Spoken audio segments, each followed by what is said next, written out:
বাগানে আসলাম, খাড়ির দিকে আসলাম একটু ঠান্ডা আবহাওয়ার জন্য। খেতে ভালো লাগছে না মনটা, কিন্তু দেখছি যে শুধু শিয়াল লাগছে, তার ভয়ে চলে যাচ্ছি, বাড়িতে চলে যাচ্ছি। এখন পুরো অন্ধকার হয়ে গিয়েছে, দেখা যাচ্ছে না কিছু। উপরে দেখতে পাচ্ছেন চাঁদ, আমাদের চাঁদ মামা দেখা যাচ্ছে। পুরো অন্ধকার এখন দেখতে পাচ্ছেন। যাচ্ছি এখন বাড়িতে, এই চাঁদ মামা আমাদের।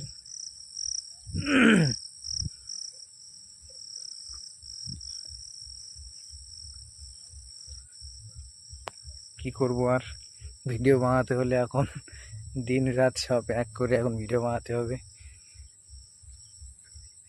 আকাশটা পুরোপুরি এখন পরিষ্কার আছে, বৃষ্টি বাদল হচ্ছে না। তো ঠিক আছে, পরে দেখা হবে।